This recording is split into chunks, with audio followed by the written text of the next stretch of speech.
even the most unwilling student to learn every single word. Now, what about those of us who are more motivated? What about those of us who don't really need to be forced? Well, the same thing applies, because see, each of our brains, even if we want to learn every single word, your brain has a certain amount of resistance to this new information. If you're one of those people who just gonna look at a word, instantly remember it for life, and you're done, well then you probably shouldn't use vocabulary synapse. Just get a dictionary, just read it once. You know, it'll probably take you maybe like 3, 4, or 5 days, maybe a week. At the end, you'll know every single word in the English language. Now, for the rest of us who might be motivated, but maybe not, you know, sort of superhuman like supercomputers or whatever, for the rest of us, our brains are going to have this kind of resistance to just some words. And what vocabulary synapse will do is it will overcome that resistance by showing you those words again and again and again. Now, there's a little bit more to it. If you are, let's say, you're struggling. Let's say you're doing this type of thing. You're getting most of the words wrong. Then what's going to happen is once vocabulary synapse has kind of done its initial adapting, it's going to, let's say you're getting 10% of the words right. Then 10% of the time, after this adaptation process has happened, then 10% of the time you are going to be asked new words, but 90% of the time you're going to be asked old words. On the reverse, let's say you're getting almost every word right. You're getting 99% of the words right. Then 99% of the time you're going to get new words. Only 1% of the time you're going to get old words.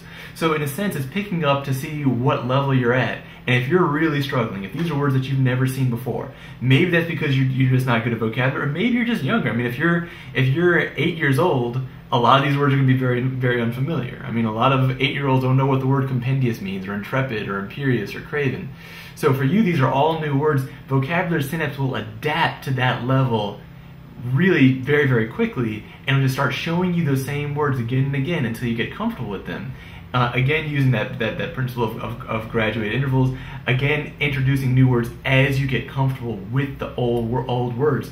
So gradually, it's going to introduce new words at the exact level that you can handle them. If you're a vocabulary genius, you're getting 99% of these right, you're going to be getting new words 99% of the time. So no matter what your level, it's going to adapt.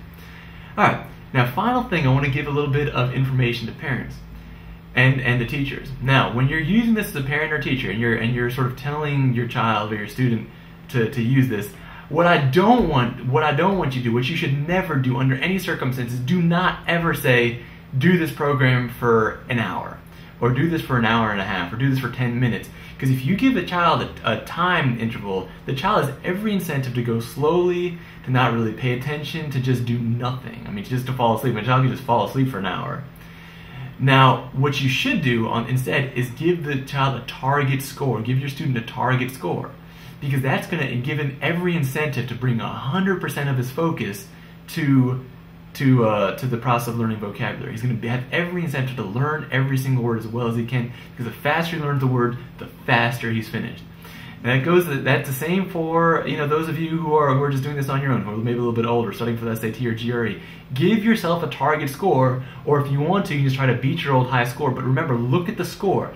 Do not give yourself a time limit. Do not say, I'm going to do this for an hour. Because if you do it for an hour, you're going to have your mind's at every incentive to start to drag, to start to do less, to start to let your mind wander.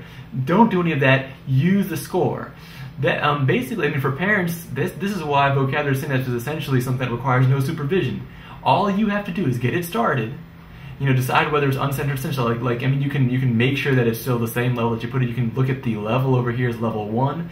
That prevents a situation. For example, if you wanted your child to do level 5, and as soon as your back is turned, he restarts and does level 1. Well, you can see what level it is. You can see the whether it's censored or uncensored. You can see the score.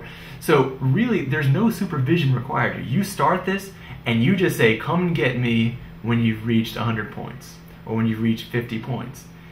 Or you can say, once you've reached 50 points, just let me know, and then you can go out and play. You can give your child a bit of an extra incentive like that. So really, with that system, you don't need to do any kind of direct supervision with this. Okay, so let me just give a quick summary of that. The advantages: it's going to force your brain to learn, no matter what level you're at. It's going to force your mind to learn the words that you don't know. It's not going to just teach you the words; it's going to teach you the application of the words. It's going to teach you the word roots. Like over here, here's one that asks you which of the following word roots means good. You're not just gonna like memorize vocabulary. You're gonna like really learn how to use the words, what the roots are, where the words come from. At the same time, for parents, this requires very little supervision. For all students, if you use the score, it's going to basically force your mind to adapt vocabulary. And final thing, of course, it's available on Amazon.com and bookstores everywhere. So thank you very much for taking the time to look at the features of Vocabulary Synapse. I hope you find it useful.